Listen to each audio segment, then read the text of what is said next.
online meeting of the Auckland Council Planning Committee, Kōmiti Whakarite Mahere, on today, the 13th of August, the second day of level 3. And it's our meeting online. I'm the only elected member actually in the room with staff. So firstly, I will go through and take a roll call of members so that we can make sure who's with us. So I will call the names, starting with the Deputy Chair of the committee, Councillor Bartley. Councillor Bartley, are you? Yes, I'm here. Kia ora, Chair. Morena. Councillor Casey. Present, sir.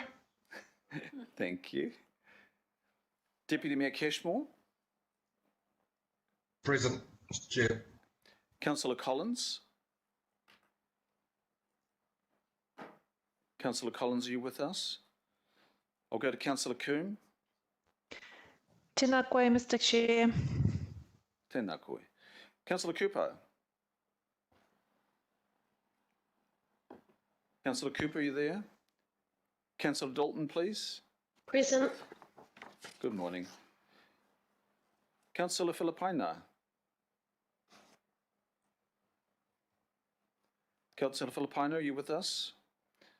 Councillor Fletcher. Present. Morena. Mayor Goff. Mayor Goff, are you with us yet? Not yet. Member Henry. Kia ora whānau. Kia ora. Councillor Henderson. Morning, te koutou. Morena. Councillor Hills.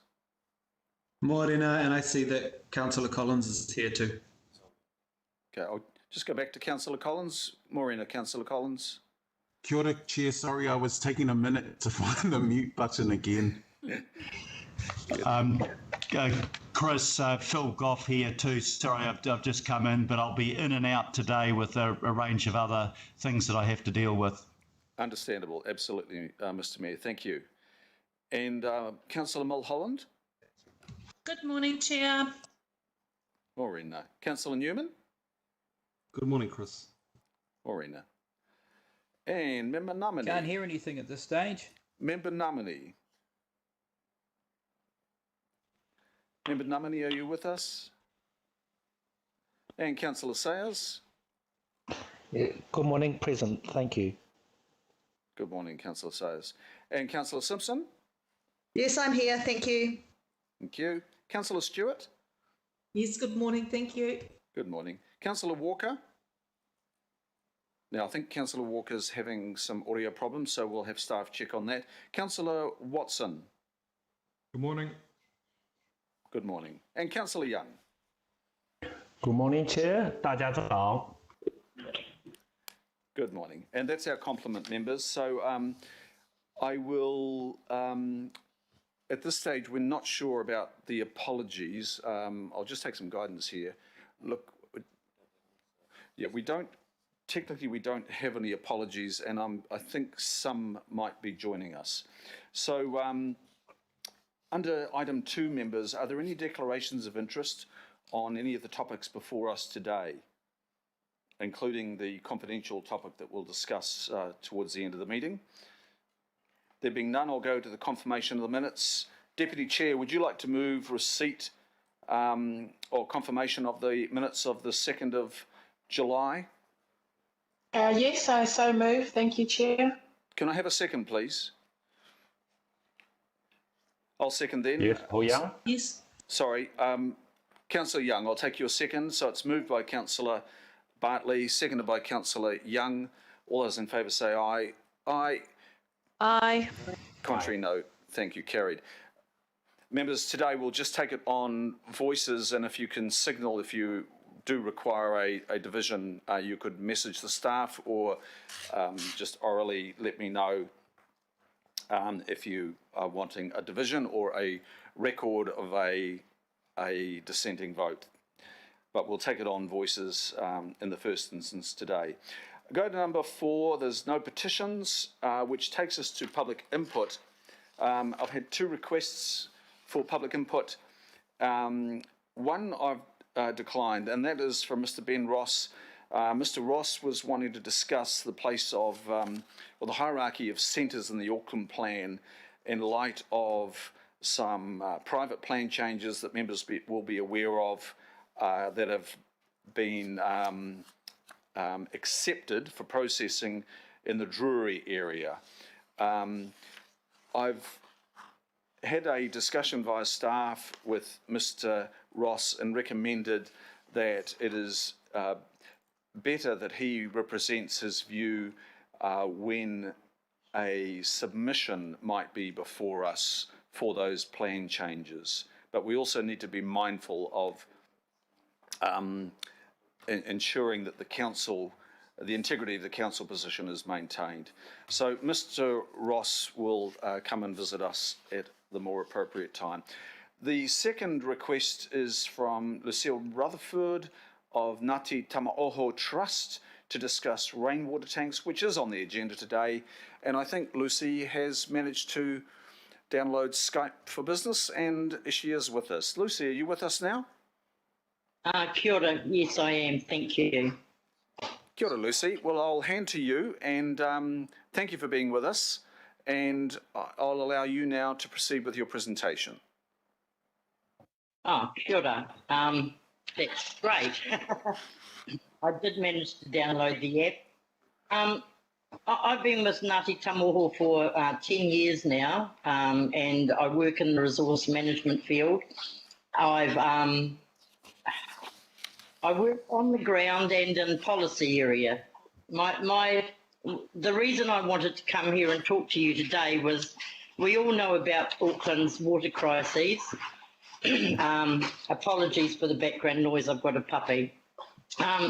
Aucklanders can't use an outside tap. They haven't been able to for a long time, and this is in the winter. Ngāti Tamaoho has for some time now been requesting of all developers, and we've been very successful actually in getting them to install roof tanks on all new dwellings. There are a number of roof tanks available that fit in with today's, what do you want to call it, the climate of today. There are slimline tanks that start at 1,000 litres and get larger, and there are fence tanks. There are aquapods which store water for reuse, and we're come here to ask council that I know there's a plan change underway, and we come here to ask council to get in line with countries like Australia, where each new dwelling has to have a rain tank installed for outdoor at least reuse. Even at 1,000 litres a tank, that's 1,000 litres per household not being drained from our dams. People can have independence and it's sustainable.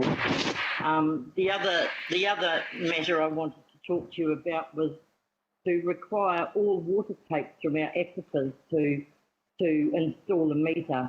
And I know they have to if they're taking over and above the permitted use. It's the permitted users that we have some real concern about. We receive still weekly between 1 and 3 applications for a permitted water take, and some of them quite blatantly are to have a swimming pool on their property, and we've been trying for many years to get council to get a handle on how much water is in the aquifer, because it's really hard to tell with permitted water takes. You have to act on good faith, and so those are the two main things that I wanted to talk to you about today, and the other one was to see if you would remove the requirement for a resource consent to install roof water tanks for reuse. Kia ora. Did I use my 5 minutes? Kia ora, Lucy. No, thank you for your contribution, and you used them well. And Lucy, you've probably seen item 8, which is our proposed plan change, subject to today's decisions on rainwater tanks. And have you managed to read that report? No, I have not been given anything.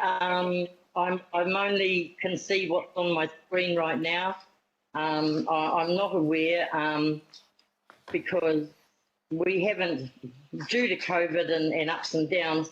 No, and it's a shame, but I do know that I think Andrew Chin is speaking today on possibly what I've just spoken about. The main thing I think that I'm asking for that perhaps might give everybody a bit of cold feet is the mandatory installation of roof water tanks on every new build. I'm unsure whether or not that's part of Andrew's presentation, but I really wanted to come here and support Healthy Waters if they're asking for the installation of water meters and to remove resource consents for roof tank installation. Well, thank you, Lucy. Yes, and the report does cover, I think, most of that, including the consideration of mandatory installations. That's a further body of work.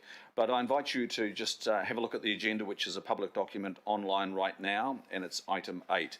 But look, thank you for your contribution today. Members of the Planning Committee, do we have any questions of Lucy, please? No questions? Members, thank you. Lucy, thank you so much for your contribution here today. It's in line with the council view, I hear and see. So thank you very much. Really appreciate it.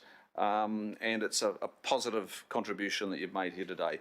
Appreciate it and thank you. Would a member like to move a vote of appreciation to Lucy? I will, Councillor Darby. Thank you. And sorry, I just didn't. Councillor Angela. Dalton, and a second, please. Yeah, 2. Member Henry, thank you. All those in favour say aye. Aye. To the contrary, no. Aye. Thank Kia you. ora. And thank you for your time, councillors. And before I go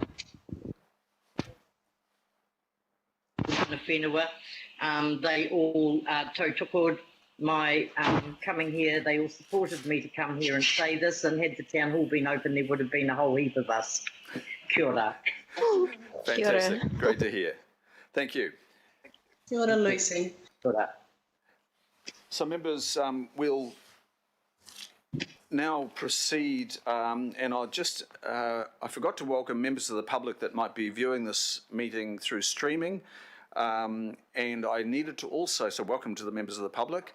I also needed to let you know just who's in the room. I'm the only elected member in the room. All the other members are online, but in support in the room is the Chief of Strategy, Megan Tyler, the Manager of Plans and Places, John Dogood, the Executive Officer in the Chief Planning Office, Vanessa Blakelock, and Governance Advisors, Sandra O'Toole and Duncan Glasgow. We're all suitably spaced. So now we'll go to item 8. Oh, sorry, I need to just check off a few others. We don't have any local board input. It's under 6, item 6. We don't have any extraordinary items presented, and that takes us to item 8. The principal planner is Barry Mosley, who's the author of the report. And this, I think, is relatively straightforward because it builds on a conversation, members, that we had at the governing body. I think we're going to have Barry online.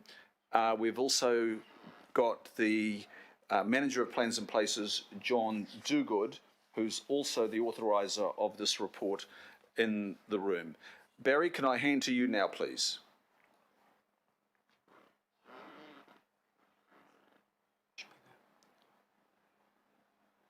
Just check that Barry Mosley, the principal planner, is connecting in. Barry, are you with us, please?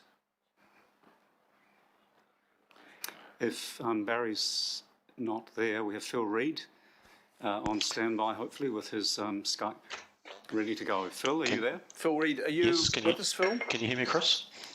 We can hear you, Phil. Would you like to proceed with the presentation? Yep. Hello, can everybody hear me? That's okay. We're back to Barry. So this is COVID-19 life, and Barry, can I ask you to proceed, please? We have the first slide on our screens. I don't seem to have any audio at my end. Okay, Phil Reid, can we go back to you, please, Yes. and we'll proceed with you. Yep. Okay, so what we have here is the response to the governing body recommendation to be able to proceed with two aspects in relation to rainwater tanks. The first is the main subject of this report, which is I'm assuming I'm audible. Getting a just a minute. The slide here. Barry, if you can't hear us, we'll have to go with Phil. So members, apologies. We'll get a message to Barry to mute. And Phil, if we can carry on with you, please. Okay, I'll proceed. Okay, so can I draw everybody's attention to the slide which we see on screen here and the upper half of the slide. We have been able to respond to the enabling aspect of the governing body recommendation for making it easier for people to place rainwater tanks within residential properties, within rural properties, and within properties on the Hauraki Gulf Islands. We believe that we'll be able to do that through making a modification to our definition within the unitary plan of building by adding in a specific definition for rainwater tanks, by including rainwater tanks as a permitted activity within our activity tables, and by including standards that are particular to rainwater tanks that look to enable them on properties whilst at the same time protecting the amenity values of sites and adjoining sites. The second aspect of the report, which is what was also spoken to by Lucy Rutherford, is the mandatory aspect, which is looking to make it a requirement to have rainwater tanks. We do want to actually take longer on this approach because we do believe that there are some other viable options that need to be looked at closely, in particular a bylaw approach or a direct advocacy for changes to the building code. This is on the basis that by mandating the requirement for a rainwater tank, we would need to make it a prohibited activity to not have a rainwater tank on a property, and in order to cross that bar within the Resource Management Act, there needs to be a significant case built. So we do want to look at other options as well. So we do wish to take further time on that one before coming back to you in April next year on that. But we do believe that we'll be in a position to be able to sit with delegated members at the end of next week to go through the detail of what I've just outlined of changes to the plan to get approval to notify a plan change. Thank you. Thank you, Phil. And so, members, I'll move this motion. I'll put it on the table. Councillor Walker, are you with us now? Would you like to second? Happy to second. Thank you, Councillor Walker. So it's moved and seconded, members. I'll take questions now, starting with Member Henere. Kia ora, Chair. Look, and please excuse my ignorance about which water tanks we are talking about. So we are talking about water for what? Through the Chair, this is making provision for people to be able to put a rainwater tank on their property for use for garden purposes. If they wish to go further than that and provide it for either grey water or for potable use, then they will need to also meet other requirements under the Building Act as well. But that would be a choice of individuals, whether they take those extra steps themselves. We're making it easy for them to be able to place the physical tank on their property. So my question is, and in my question is my comment, is why can't we just allow for the installation of drinking water? That's what I'm talking about, is water that you use for cooking or use for drinking. I'm just going on my own experience down the coast, down the east coast. Mother-in-law has a place, and we have a pretty huge water tank that we draw not only from rainwater but also from river water, and we use that water for 100% everything basically. So I'm just wondering whether we are going or not going far enough with the allowing for residents to have, making it easier for them to go the whole 9 yards rather than just 2 yards so you can water your garden. Through the chair, this plan change goes as far as we can on the actual location of the structure itself. We will also at the same time be having conversations with both the building consents part of council and with Watercare in relation to the potable use from these water tanks within urban areas. At the moment, there is the requirement that separate approvals are needed outside of the Resource Management Act to be able to use these water tanks for potable use within urban areas. But we do see the intent of this to be able to make it easier for individuals to take that opportunity if they wish. Can I just as a supplementary to that, can I ask for the legalese of what I'm suggesting? You must have a legal opinion on all of that. Well, can I just come in there? Mr. Reid is not from our legal team. He's a very experienced planner, but he can't offer a legal opinion. And no, we don't I'm not asking for his legal opinion. I'm asking if there is a legal opinion somewhere floating around which I could have a look at. Phil, can I go back to you?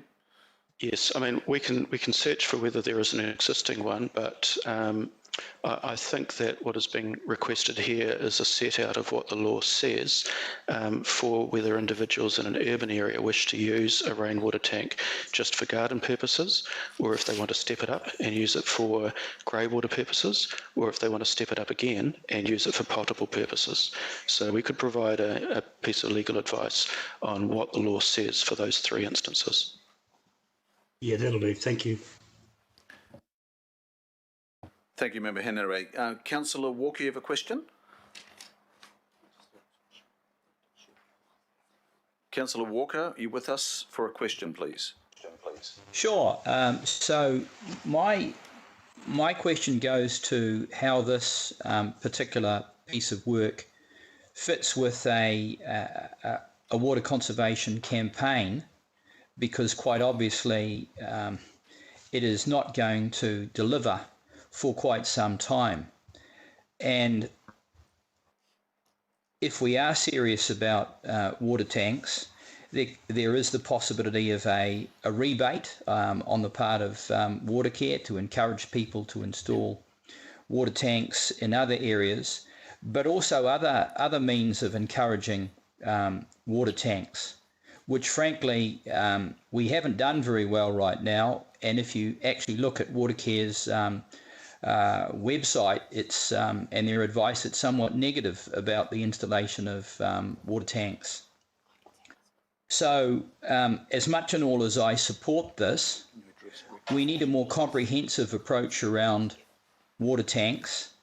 Is that something that your committee can take up, Mr. Chair? Yes, look, I'll ask the Chief of Strategy, Megan Tyler, to address that, Councillor Walker. Thank you for that question. Thank you, Councillor Walker, and through the chair.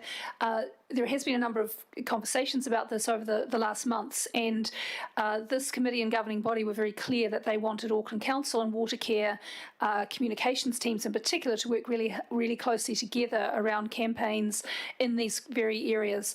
So I will take your comments back, Councillor Walker, and I will give it back to the teams that are working together around all of the water conservation kind of measures, websites, all of that kind of thing. And I will ensure that that is taken up. Thank you. If I can add, Councillor Walker, if you received an electronic invoice from Watercare in the last week or so, it is dramatically different in its messaging on water conservation to the one that you would have received a month prior. Our political advocacy to Watercare over the last month has resonated, and the information that is conveyed in that invoice about water conservation has been phenomenally improved. The other thing I will also add that we have the Retrofit Your Home program, which incentivises water tank installation. So under the Retrofit Your Home program, residents of Auckland can make an application and receive support to go about installing rainwater tanks. But I agree with you, we've got a lot more work to do. Do you have a further question, Councillor Walker? No, other than to make the observation that in the Q&A on Watercare's current website, certainly just a day or two ago, it was pretty negative about water tanks, but no doubt they'll pick up on that. And with your and my advocacy, they will be. Thank you, Councillor Walker. Councillor Watson, your question, please. Yes, I'm just trying to get a fix on what sort of tanks we're talking about here. So when we use the definition rainwater tank, is there a limitation on the size? I see references to heights and whatnot, but does it actually end up having a capacity limitation as far as the sorts of tanks that would be captured by this change? Thank you. Phil Reid, can you take that question, please? Yep, through the chair. So what we'll be looking at is particularly adjoining boundaries and the sizes of tanks within those areas. So from a market perspective, there are tanks which are of many different shapes and sizes, and we are going to be encouraging of people to be placing them in locations such as under the eaves within side yard areas, to be able to still ensure that there is a protection of sunlight access to closely adjoining properties and no other dominance type impacts on the use of adjoining sites. When you get further into the middle of properties, then there is a greater opportunity for tanks to be of a larger size. Okay, so right. So I think of the situation Cool, thanks for that. in areas that have have big tanks. We call them rainwater tanks, water tanks, in areas like the Hibiscus Coast, for instance, where you have tanks that are generally 20,000, 30,000 litres. They, in most instances, are, slightly bigger than what's permitted under a fence. They have a big storage capacity and often, or in many cases, are located in the corner of a boundary or at the back of the house or somewhere which is not particularly visible. So, for instance, no one has a tank in the front of their property or in a place that affects a boundary or a neighbour's sunlight in any way. But from what I'm hearing here, I'm assuming that larger tank, given that people wouldn't want to be duplicating this process by a whole lot of smaller tanks, that's not necessarily going to be permitted under this proposal. Phil, can you take that one too, please? Yeah, I mean, there are options for individuals as to how they actually place these tanks. So depending on whether you've got a gradient within your property, in many cases you'll be able to actually set these tanks slightly below ground and still get gravity feed through to where you wish to use it. One of the implications that we need to look at is the height of the tanks relative to the height of boundary fences, and where the tanks go above that height and are still right up against boundaries. So where there are sloping properties, then greater options exist, but I do take the point that some of the larger tanks that you find within rural areas may not be able to be located adjoining boundaries within residential sites in urban areas.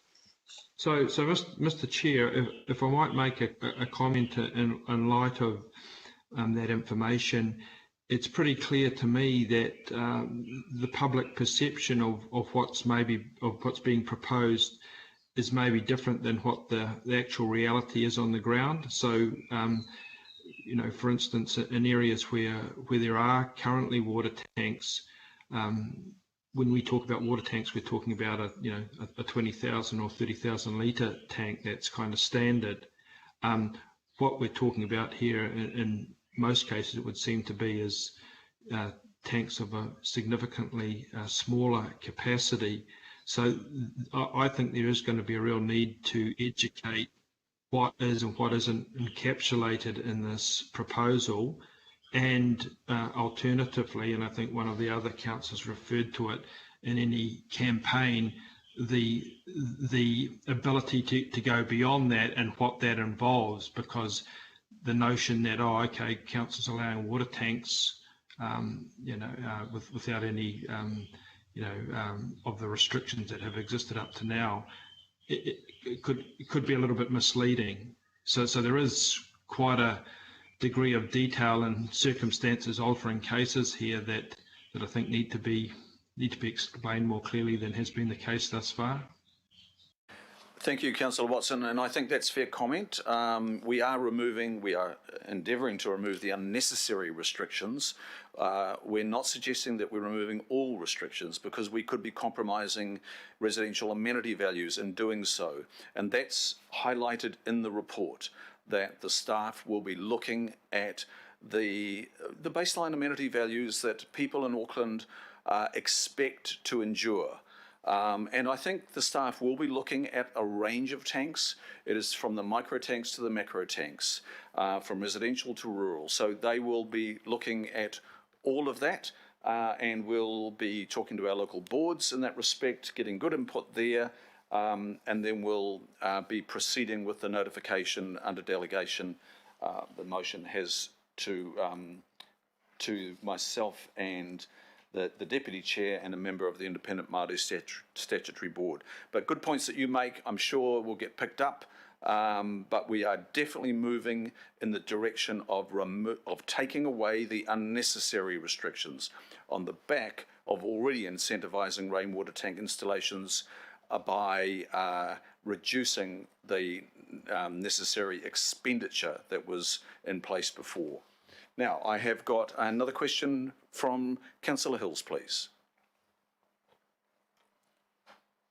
Thank you, Chair. I guess my question follows on from both Member Henare and Councillor Watson, is just, maybe it's from Phil, if we could have a bit of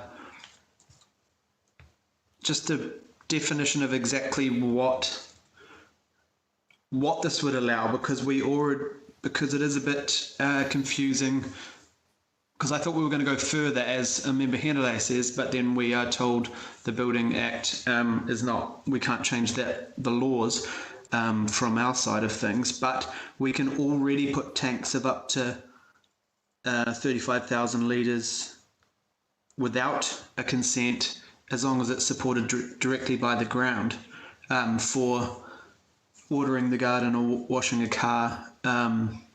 There's a whole lot of other things on our website that show us what we can do. So I'm just worried that we might overblow what we're actually trying to change, unless I'm reading it wrong, but I kind of felt like we'd be going a bit further when it almost sounds like most of what this plan change allows is already allowed. Or am I getting the wrong end of the stick? Because I guess I just want to know what changes, and is there a different mechanism that would give us more options, because we can do most of this for the watering of the garden or washing the car under quite a lot of different cases. So I just wonder if, from Phil, what exactly this would change. What is the expected take-up of water tank usage if we went through this process that we can't already do? Because I kind of felt like maybe it would allow the use for, say, washing machines and toilets and things like that, but we can't actually change it through this process. We've got Rachel Devine on the line as well. Now, Rachel's one of the project people on this particular plan change. Rachel, are you with us? Hi there. Yes, Chair, I'm here, taking in all of the questions there. Rachel, are you able to respond to Councillor Hills's range of questions there? Yes, absolutely. So the first thing I would say is the first part of the business case for the rainwater tank initiative was to remove barriers. So the removal of barriers is quite multi-layered, and I think something just to be really clear on is the difference between resource consent and building consent. The thing that we are tackling right now is the resource consent element, and that's where the unitary plan change comes in. What we've found is tanks within the unitary plan are, if they are over 1 metre in height, are defined as being a building. Now, what that means is all development standards apply to tanks that are over 1 metre in height. What we've also found from our research is that the fair majority of tanks are over 1 metre in height if they are to be a useful size. And that includes those 25,000 litre ones and over that you find in most rural properties. And it also includes the slimline tanks that we often find in residential urban properties. We've also found that, so it's the definition of the building trigger that we want to remove as our first step. And the reason for that is if a resource consent is required, the cost can be anywhere between $400 and $4,000 for a resource consent, and it is often triggered if a tank is over 1 metre in height. This is often more than the price of the tank itself. So that's our first step. The additional removal of barriers part is the building consent process and costs. There's a large amount of ambiguity regarding building consent costs, ranging generally looking at around $700 to $1,200 as a deposit if you would like to plumb your tank to your house. So the main trigger for a building consent is the plumbing of your tank to your house, and that is for anything from toilet use, laundry, drinking water, all of it. We have begun discussions on that with the building consent team, and we're trying to figure out now a mechanism on how we can remove that barrier as well. So I guess the main thing is just not to confuse the two, that the resource consent side, trying to remove the need for people to have to put down either anywhere between $400 and $4,000 is what we are working on right now. That is its own separate thing, and that is linked to the definition of a building and the 1 metre height. And then the separate thing that we're looking into is the building consent side of things, and that predominantly applies to tanks that are plumbed to your house. Right, so in most cases, tanks are exempt from the building consent, but then they often trigger the need for a resource consent. And are we looking at something like, say, I know insulation, you need a resource consent in most cases, but unless you have a qualified person installing it, then you are exempt from the resource consent. Is that the way we're looking at it? If you get it, So with regard to the resource consent is predominantly to do with the bulk or the size of the structure and where it is placed on the property. If this plan change goes through and is successful, the hope is that people will be able to get a rainwater tank, install it on their property, and there won't be any fees for any resource consent fees. However, if they plumb the tank to their house, that's when the building consent side kicks in. So it's only if the tank is used for it's either a top-up tank to an already existing tank.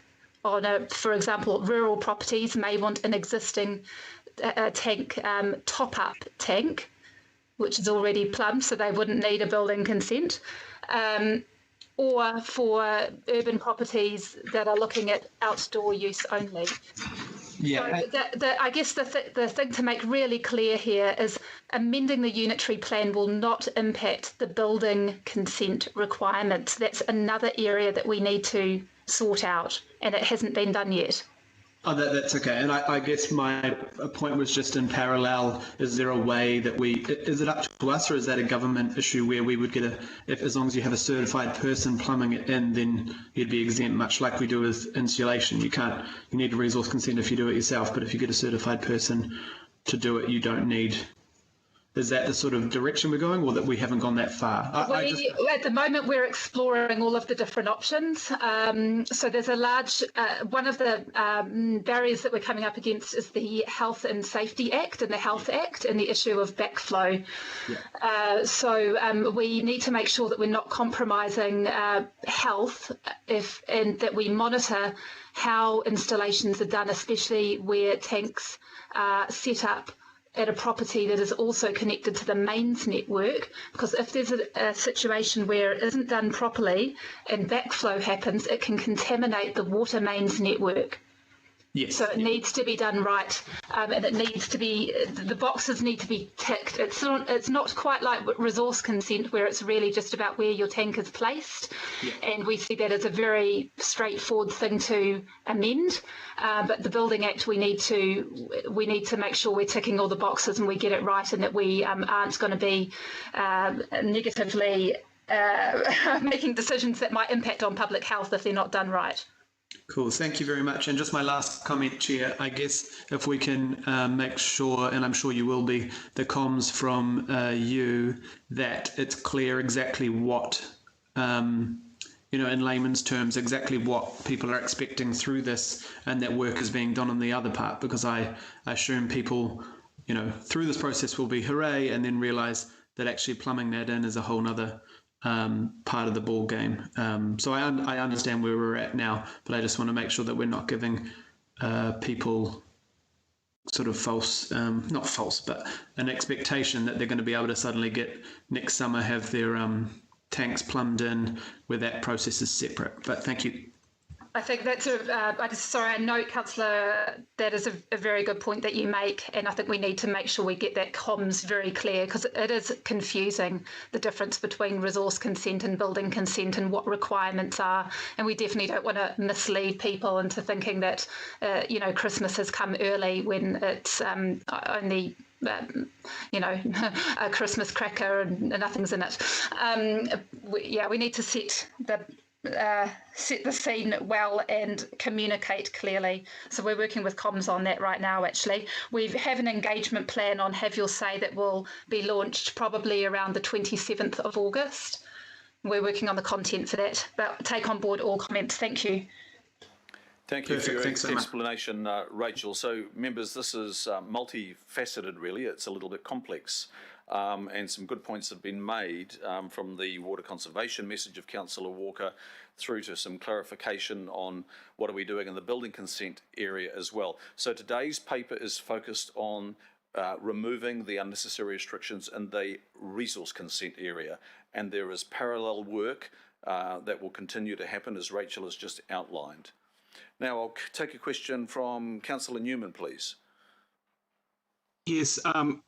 Good morning. My question, I'm just a little bit confused.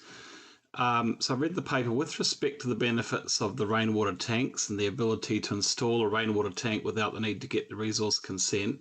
I can understand that bulk and location means that it's been treated as a restricted discretionary activity, but I could imagine adjacent property owners or neighbours within a strata titled multi-unit residential dwelling would have an interest in this. So my question, reading the paper, what are the consequences for multi-unit residential owners here?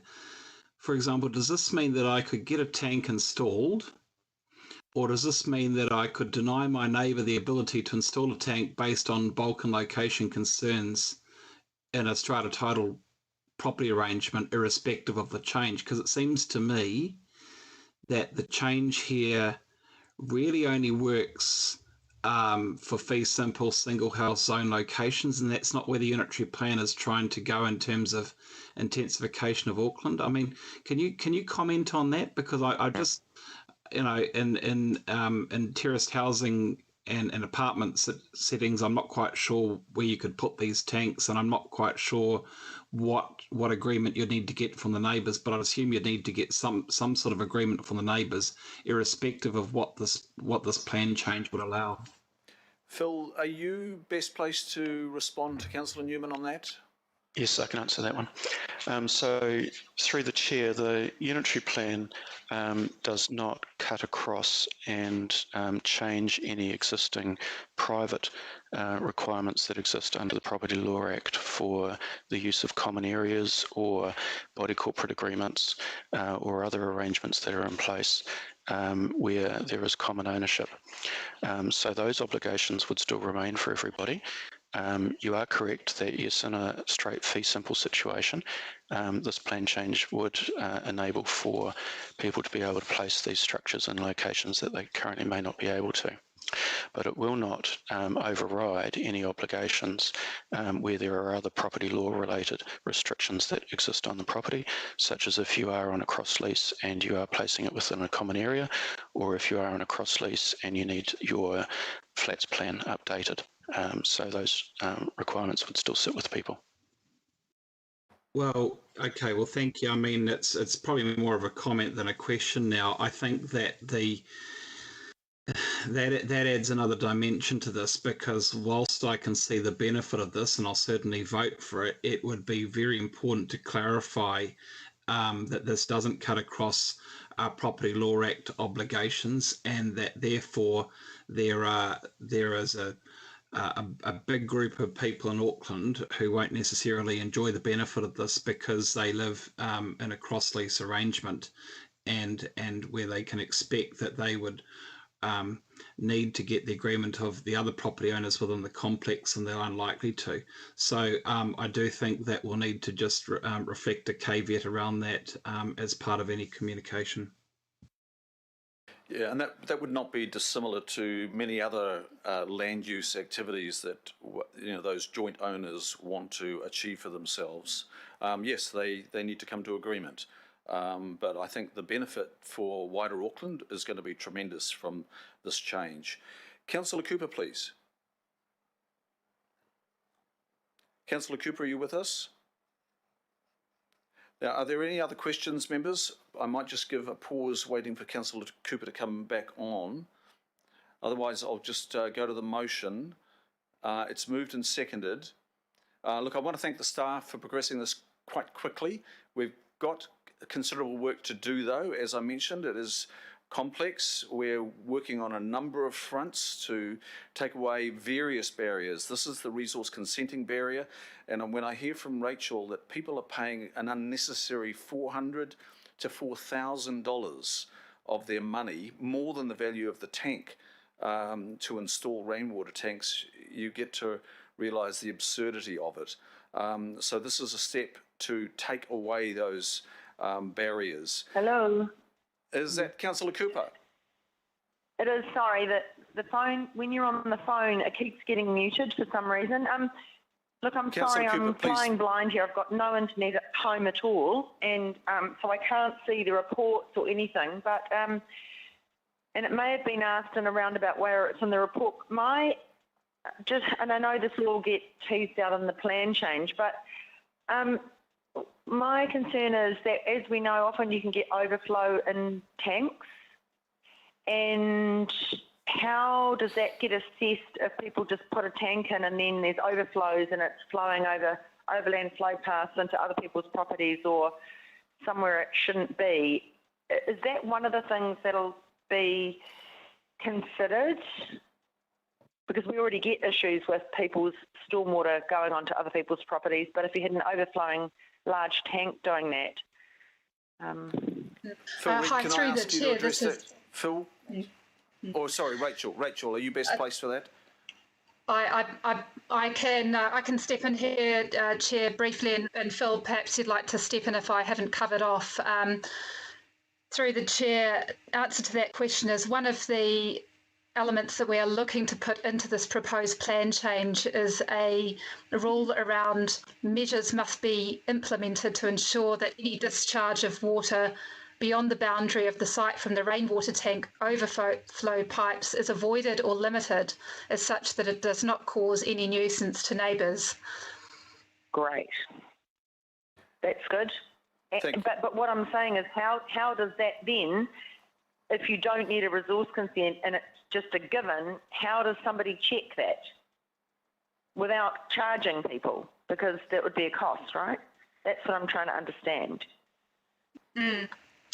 Yes, so this is another part that we've been looking into for the plan change, which is whether there should be a mechanism or a rule around that you must notify Auckland Council that you have followed correct setup procedures. Okay. Okay, I'm just feeling like there's just been some holes in that without a cost, you know, and that's my concern is, as councillors and I'm sure local board members, we get lots of complaints of people's stormwater going all over their place, and this could be worse, and we've got no real mechanism from, say, a building inspector that signs it off. It's still if we do that, it's still a cost. It's a trust issue. And then going back later and saying, oh, but you said you did, and then you didn't. How do you deal with that? Those are the kind of, I'm thinking of the fishhooks over time, that we're left with anomalies, that's all. But I guess I just hope that gets taken up in how we deal with it. You don't need to answer me now because it'll obviously be teased out over time. Thank you. Thank you, noted. That's a very good point, noted. Thank you, Councillor Cooper.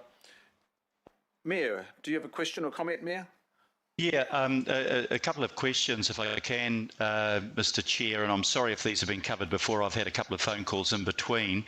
The first was we're confirming that the fees at the moment for resource consent have been suspended, so there's no fees chargeable at the moment. That is correct. Okay. In the majority of scenarios, there are some certain scenarios where they do apply. Okay. Do we have any information on whether that removal or suspension of fees has led to an increase in application numbers for installation of tanks? We've had an increase in inquiries. I think people are a little bit uncertain about the building consent side of things, and I think the key message that I'm getting is that people want to understand that there's a full package before they commit. So building consent is the second element, which is causing people not necessarily to proceed. So we are getting some inquiries dribbling through, but the holdback is the building consent side.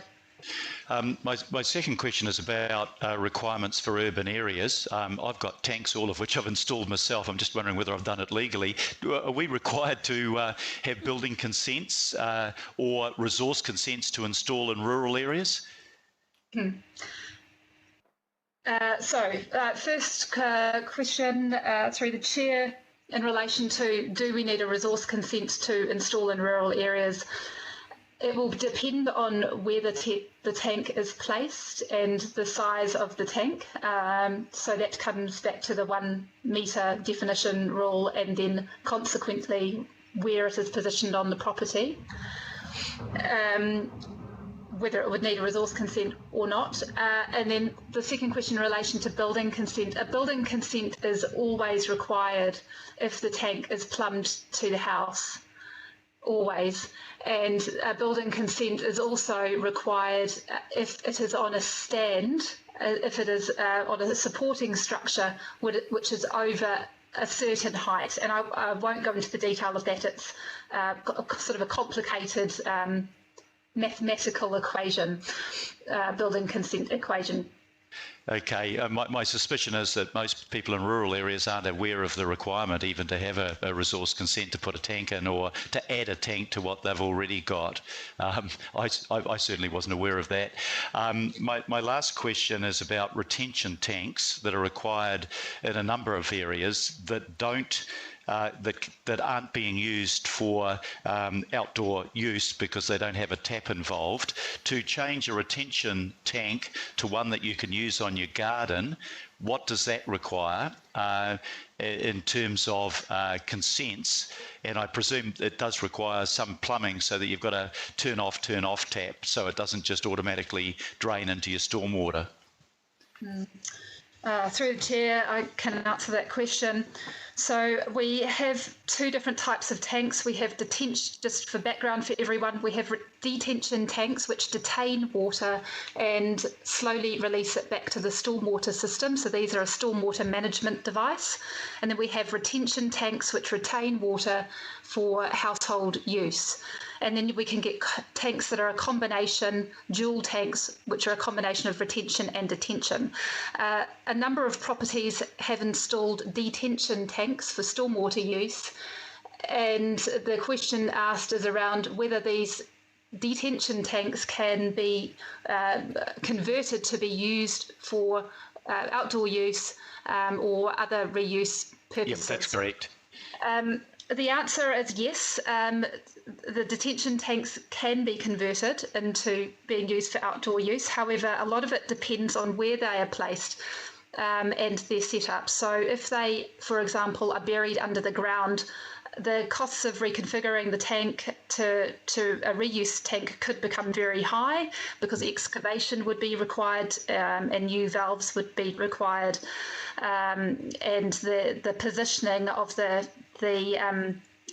outlet would need to be amended, and that can become a very costly task. If the tank is above the ground, though, and the reuse requirement desired is for an outdoor use only, this can be done in a way that is not as expensive and is a lot more simple to do. But I guess the short answer of the question is that really it would be advised to get an engineer to look at the setup of the detention tank to understand whether the cost implication of converting it to a dual purpose tank is worth it, or whether it's better to get an additional retention tank. Okay, that sounds a bit like a barrier to somebody considering it, because if you're paying engineers' fees, you're probably not going to do it. But do you need a resource consent in order to convert a detention tank into a retention tank? As long you would not need a resource consent as long as you're not changing the natural flow path of the stormwater outlet. Mm-hmm. If that is being amended, then yes, you would. If it is remaining the same, it wouldn't.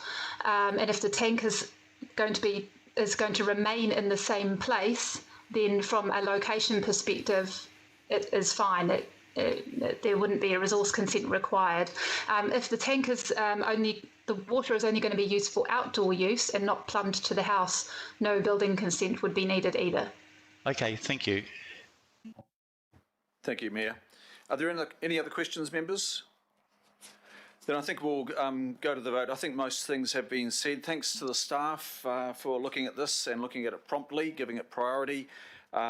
We'll see this notified not so much shortly. There is some work to be done, and we need to take some feedback from iwi and local boards, of course.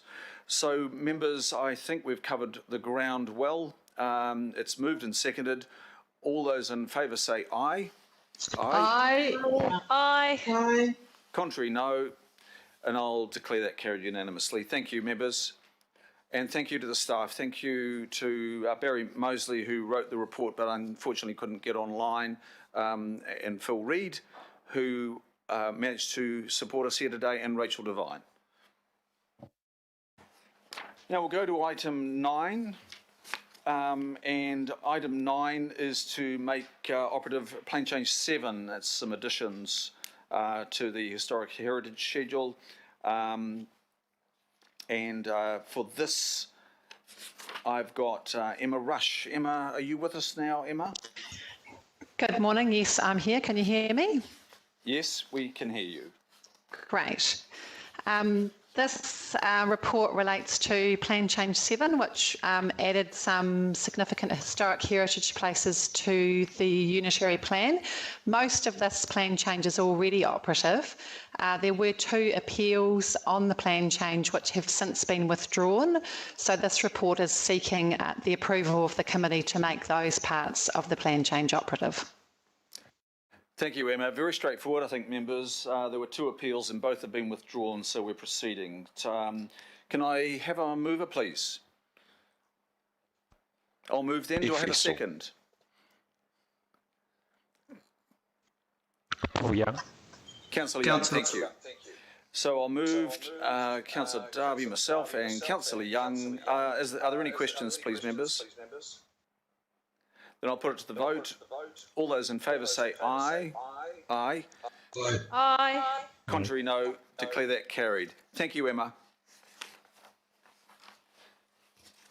Now, members, we go to item 10, and this is another paper prepared by Emma Rush, and this is a request to make Plan Change 27 operative. Emma, back to you. This is, again, a number of changes. That's correct. So Plan Change 27 proposed to amend both Schedule 14 and the some planning maps for 73 historic heritage places which were already included in the unitary plan. So this plan change corrects errors and anomalies, and in some cases updates some information about those places that was not correct. It includes the deletion of 11 places, and the plan change was notified last year in May. The Heritage Advisory Panel were advised of this plan change at their February 2019 meeting. We had 37 submissions on the plan change. We had formal feedback from the Manurewa and Mangakiki Tamaki local boards. Some amendments were recommended to the plan change to address their concerns. We had a decision notified this year in May, and we've had no appeals on this plan change. So this report is seeking that the plan change is made operative, and that also those parts of the plan change which are subject to the regional coastal plan, which relates to 5 places in this plan change, are referred to the Minister of Conservation for approval. So relatively straightforward as well, but I'm happy to answer any questions if anyone has any. Thank you, Emma. Are there questions, members? Yeah, can I ask a question, please, Mr. Chair? Councillor Watson. Yeah, just really for information, so that the ones that are deleted in the attachment, I'm assuming are the ones that have got the lines put through them? That is correct. Okay. Could you just, if you're able, could you just tell me what was the basis that the Waiwera bathhouse was removed? No, not a problem. So through the chair, the Waiwera bathhouse burnt down a number of years ago. So that is no longer in existence. There's actually 2 Waiwera bathhouse places on the historic heritage schedule. The older site of the older bathhouse remains on the schedule.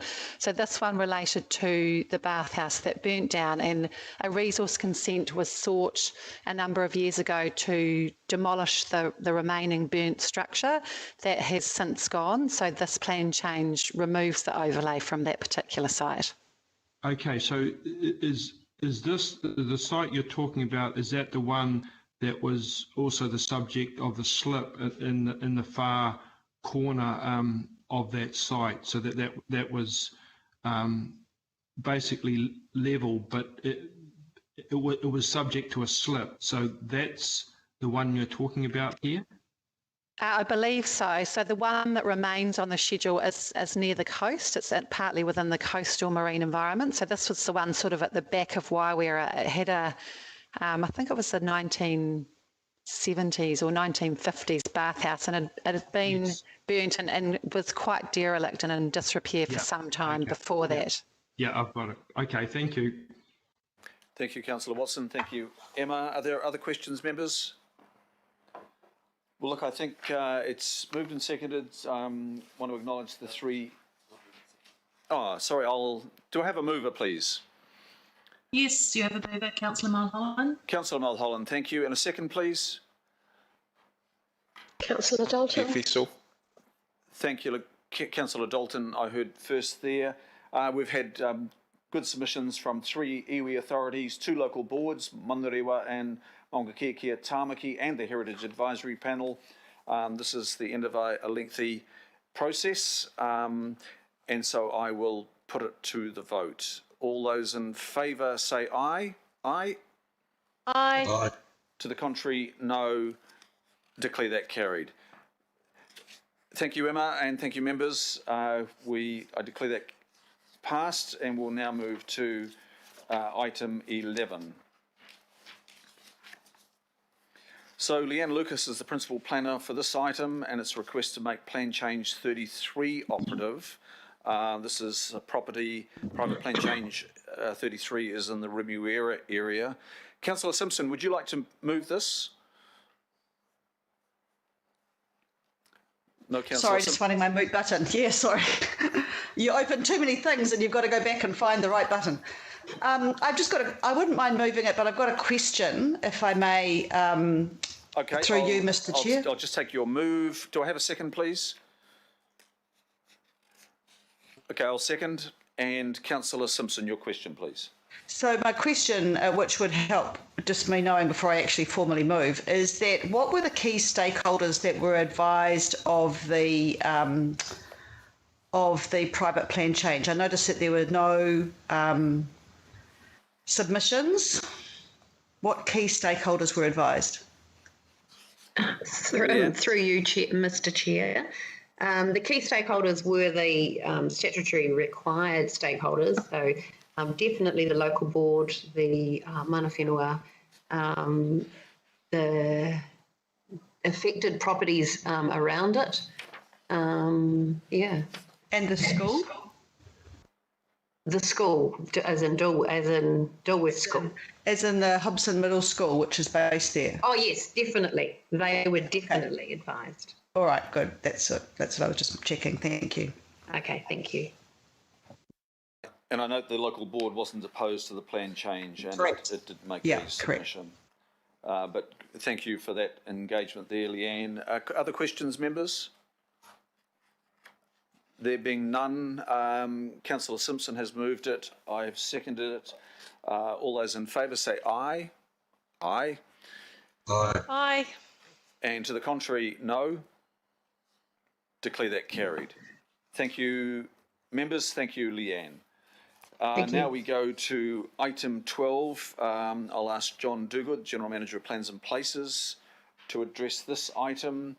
And this is a delegation for appeals and declaration proceedings. John Duguid.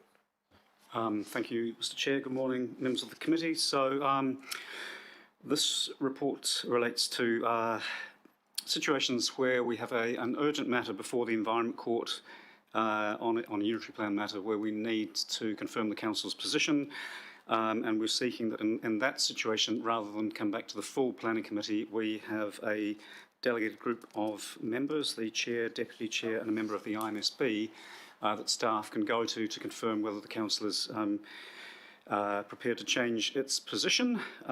In those situations, the report also seeks delegations to myself as the Tier 3 General Manager, Plans and Places, to agree to either defend the council's decision on the plan change, to simply say we are continuing to stick with the council's decision, or agree to amendments of a technical nature or minor policy matters where the intent of the council decision is clearly maintained. And there is a third situation, and that is where we have a declaration proceedings before the Environment Court. Happens very rarely, but every now and again, either the council or a member of the public can go to the Environment Court to seek clarity around conflicting interpretations of rules or policy in the unitary plan.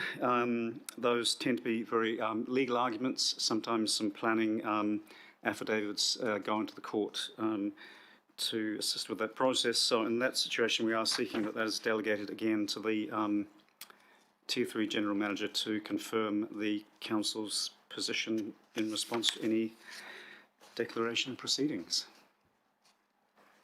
Thank you. Thank you, John. Do I have a mover for this, please? And I should just point out there's a small change that I'm suggesting members under B, and that is to ensure that the Mayor's office is aware of any work that might be coming in that area, along with the Chair and the Deputy of the Committee and the assigned member of the Independent Māori Statutory Board. So small change there. Questions, please, members? Can Chris, I take, it's just Bill. Deputy Mayor. Thanks, Mr. Chair. John, how common is this? So how many have you had these sort of situations in the past 12 months? Well, in terms of the plan changes, we've got quite a number of appeals on the 30 or so plan changes. Some are private plan changes, some are public, as members of the committee will be aware. Yeah, a fair proportion of them are appealed by one or more parties.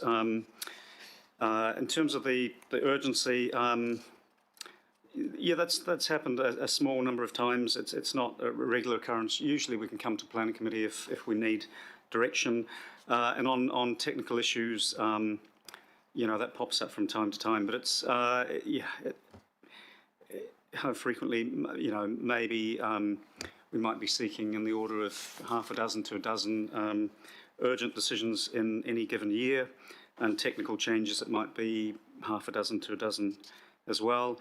And then separately to the plan change, the declaration proceedings that I mentioned, I mean, that happens maybe once every couple of years. We might get a declaration proceedings in the Environment Court. Thanks, John. So it's the exception rather than the rule.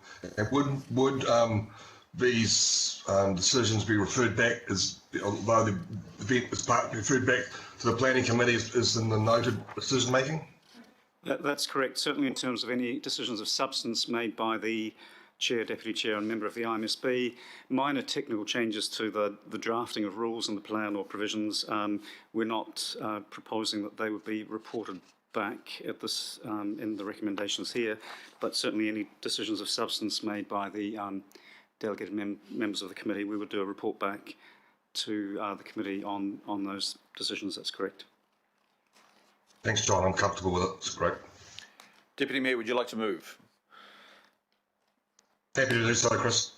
Thank you. Do I have a second, please? If so. Councillor Collins, thank you. Now, members, I just draw your attention to A Roman 2, the last part of that. This is, so it's a delegation. It's where the intent of the council's decision is maintained.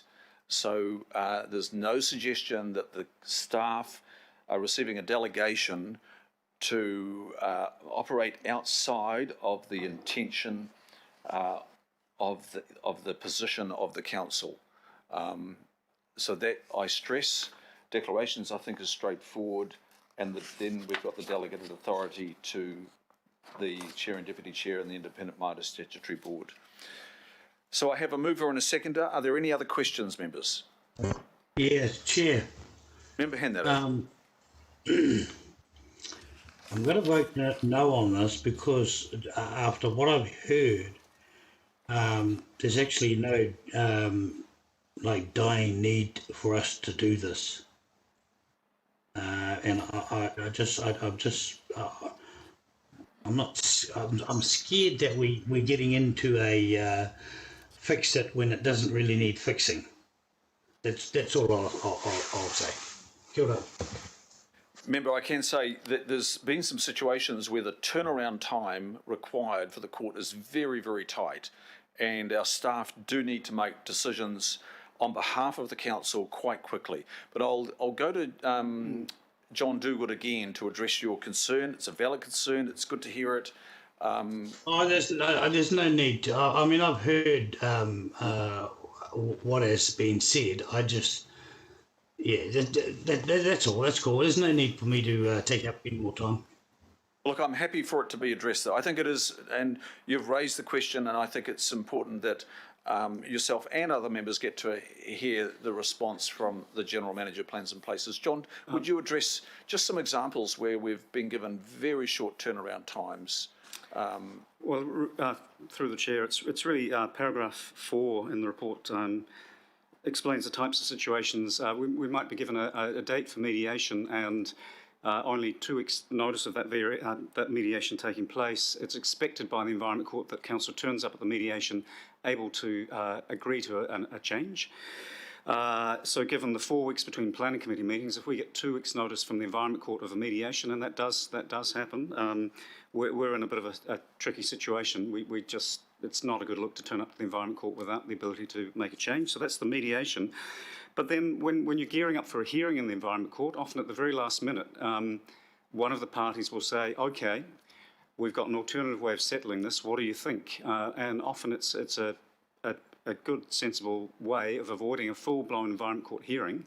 And again, there isn't a 4-week lead-in time. So it's the 4 weeks between planning committee meetings where quite often, leading into mediation, leading into an Environment Court hearing, things happen, with less than 4 weeks' notice, and that's why we're seeking the delegation for those urgent situations. The technical changes, I guess the reason we're seeking that's delegated to staff is that minor wording changes to just improve the clarity or interpretation of a policy or a rule in a plan that aren't changing the intent is probably something that isn't great use of the planning committee's time to have those technical changes coming before the committee.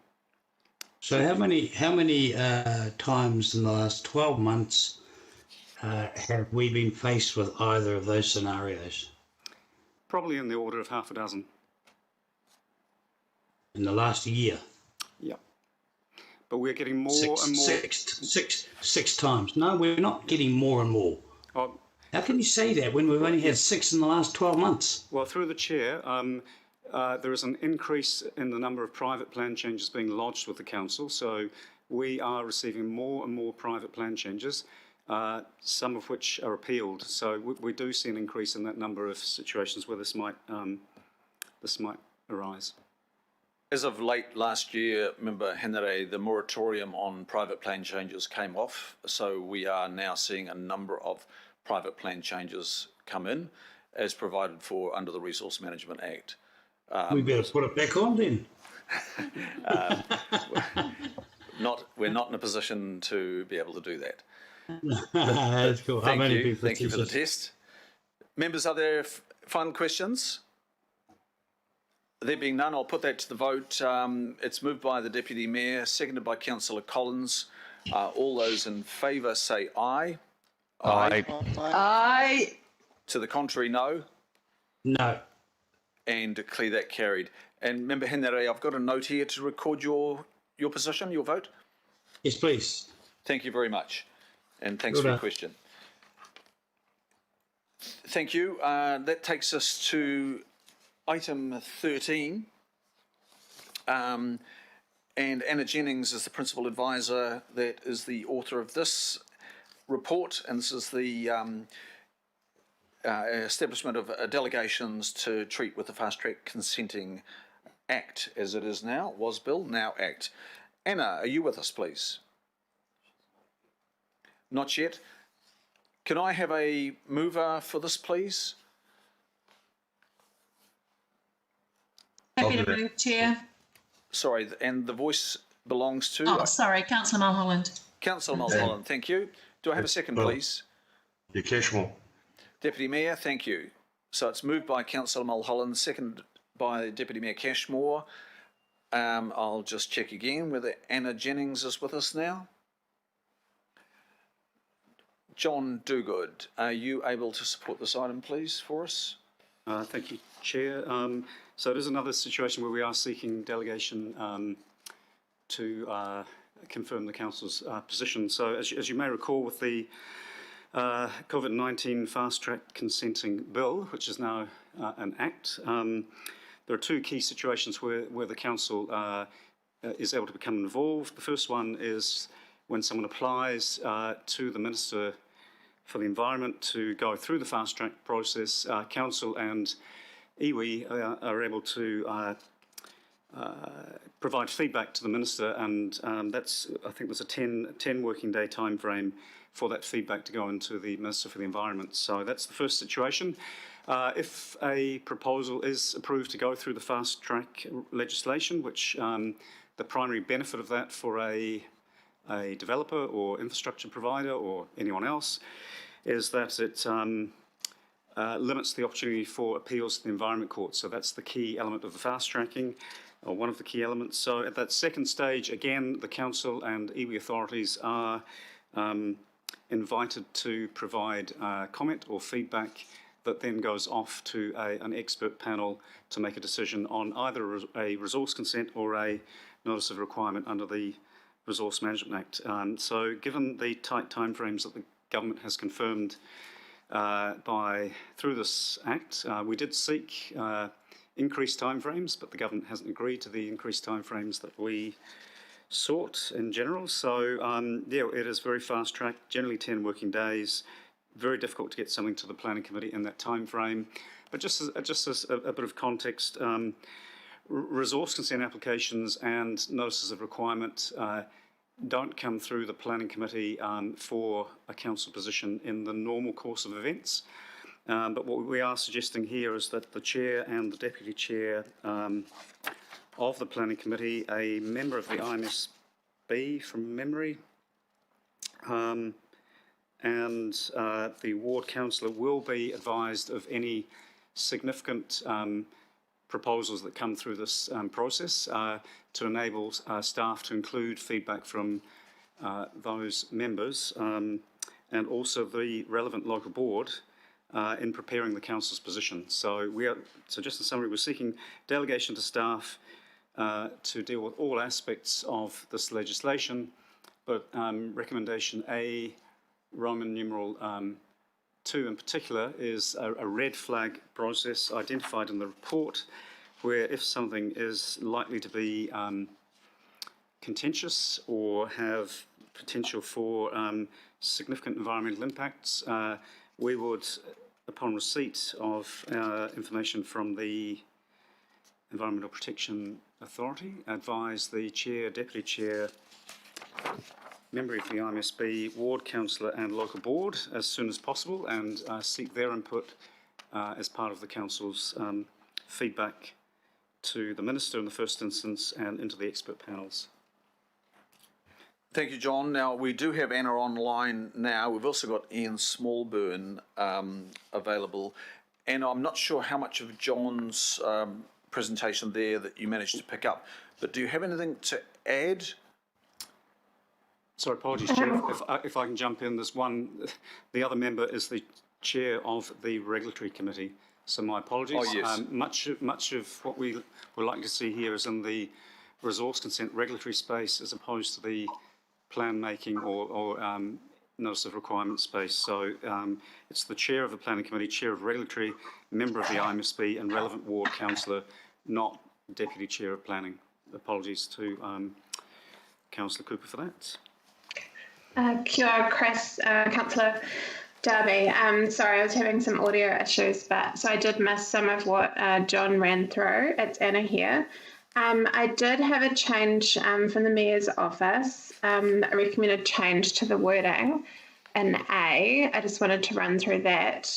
So there was a recommendation to add the words "in consultation with the Mayor's office" at the end of that first paragraph in A. So can we put that on for discussion and agreement by the committee as well?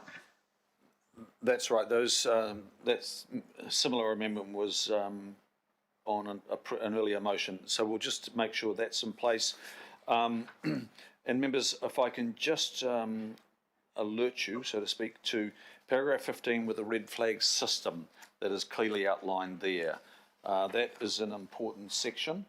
And so that assumes a flagging to the Chair of the Planning Committee, Chair of Regulatory and an independent Mahere statutory board member and the relevant ward councillor, just as John Duguid has outlined. So it's not in the motion, it's not named in the motion from memory, John, but under the Roman 2, it is assumed. So I think that process is really clear. It's paragraph 15 in the report. Now, I've got questions. Councillor Casey first, please. Oh, hi, John. My question relates to paragraph 15, if you can hear me okay. We can. Oh, good. Just around the local board input, if the red flag item is being sent to all local board members, there is no time enough for a board resolution. So how does it work that the opinions of, possibly differing opinions of local board members will be amalgamated, or how's that going to work? Often, it can happen that boards don't agree or may disagree with the local councillor. Thank you, Councillor Casey. Through the chair, yeah, it's a similar situation to standard resource consents. There is an opportunity for local boards to provide comment, and there is a process in place for local boards to feed into that process and have a single view from the local board. I'm pretty certain that Anna Jennings has been in touch with local board services staff just to discuss this in the context of these fast-track consents. So I'll hand over to Anna, if I may, who can probably explain a little bit more about how the local board input would be obtained. Anna, can you follow up on that question, please? Thanks, John. It's Anna here. Yes, we did have a meeting with local board services to discuss this. It's not an ideal process that will allow them to go through a business meeting. Just a point of note about the red flag system, we've included if an application is a notice of requirement. So that allows local boards to get started on that process. If it does go through and is accepted, then that gives them opportunity to go through their business meeting before there is comment on their actual application from the panel. It does not allow time, though, to go through the business meeting before we have to get back to the Minister for comments on whether the application should be referred or not. So, Anna, my question then is, who decides the board's position if there is a differing view? And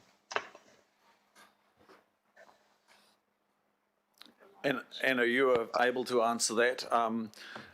It's a bit of a political question, really, rather than a staff question. Councillor Casey, maybe I can assist there. The turnaround time is really quick, and we can't do anything about it. We made submissions, we asked for longer periods, we don't have those. The statute is as it is.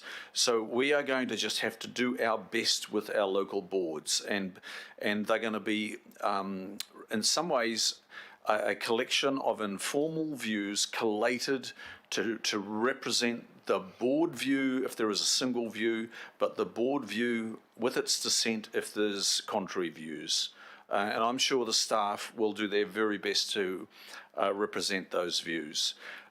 John, how else can the staff do it other than doing it that way? Look, there are urgent delegations that some boards, if not all, have set out in relation to a range of matters. It's something that we really need to pick up with local board services and work to ensure that there is an opportunity for a single local board view if possible. But the tight time frame doesn't allow for a business meeting, which does create the challenges. As Anna mentioned, if it's a notice of requirement, there's a bit more time under this Act for the local board to have a single point of view. If it's a fast-track resource consent, it's a bit more challenging, and it may be that that we have to set up a new process with local board services. We've started those discussions. We'll continue those with local board services to make sure that there is as much of an opportunity for the local board to have a single point of view as possible.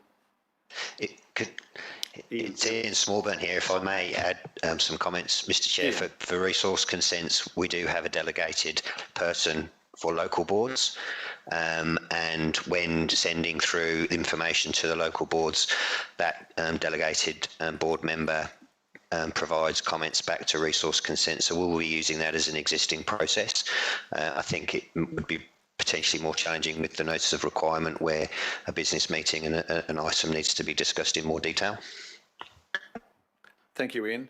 Councillor Casey, can I just check back with you? Does that satisfy your questions? Yeah, it does and it doesn't. Ian, in the red flag process, it says that the red flag items will be sent to all local board members. So that doesn't allow for your process where one one delegated person responds, it looks like all board members have the ability to respond, so it might be just something you look at. Yeah, happy to look at that, recognising that we'd be sending all applications to local boards as opposed to just the red flag ones. So any application that comes through this process, we would send to the local board for comment. Thank you, Councillor And Casey. again, it's all local board members. That's what's in the red flag process. Okay, yeah, probably need to look at that. Thank you. And that's standing at the moment, Councillor Casey. So paragraph 16 is plural members, as you highlight. Any further question there, Councillor Casey? Nope, all good, thanks. Thank you. Councillor Simpson? Yes, Mr Chair, I think my question has pretty much been asked by Councillor Casey. I had the same concerns, and I was just going to make sure that potentially the councillor and the local board were all emailed the same information at the same time. And my suggestion around that was that, you know, often we know how to get hold of the board members, and, you know, if you've got a time issue, just to assist in timing, if it was all emailed to the, you know, to the councillors and the local boards at the same time, noting that both are being involved, that would help. But yeah, I had the same questions, and I think that they've been answered. Thank you. Thank you, Councillor Simpson. And members, I guess I can draw your attention to paragraph 17 and the putting in place of a guidance manual. So that will help support that engagement with, be it ward councillors and elected, other elected members, local board members as well. So are there further questions? Oh, sorry, Linda, Councillor Cooper, I should say. Do you have a comment on the motion, Councillor Cooper? Yeah, sorry, I guess just speaking to this, I mean, some of it's been answered, but we already do have a process around a notification decision process for local boards. And though there's a couple of local boards that don't think that's adequate, to keep the process fair, we do use that. But I think what we need to note is that a notice of requirement is going to be probably quite a big regional project. And so there will be a local board view, but if it's a big regional project in terms of utilities, it's going to need to be at a level where the local issues will be dealt with during the resource consent or notice of requirement process. And also my concern is that you send it to, and something that Councillor Casey said, local boards having the same ability as councillors. Well, councillors don't have a feedback mechanism for resource consent. We don't. Because all of these are on behalf of council.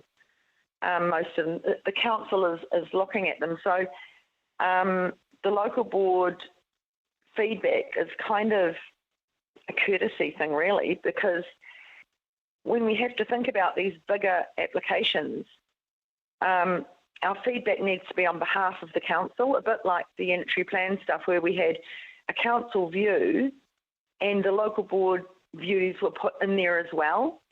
And my concern about every single local board member and councillor is we could have 170 views on something, and it needs to be a local board view, not 6 or 8 views from the local board. So that's what I'm concerned about, is that it needs to be a view from a local board rather than several different views, because we haven't allowed that before. It needs to be a consistent view from one local board or another. And we don't have councillor views. We either have a council view. And so I just want a bit of clarification on that, but that was also just trying to set some sort of scene on this. I might be wrong, but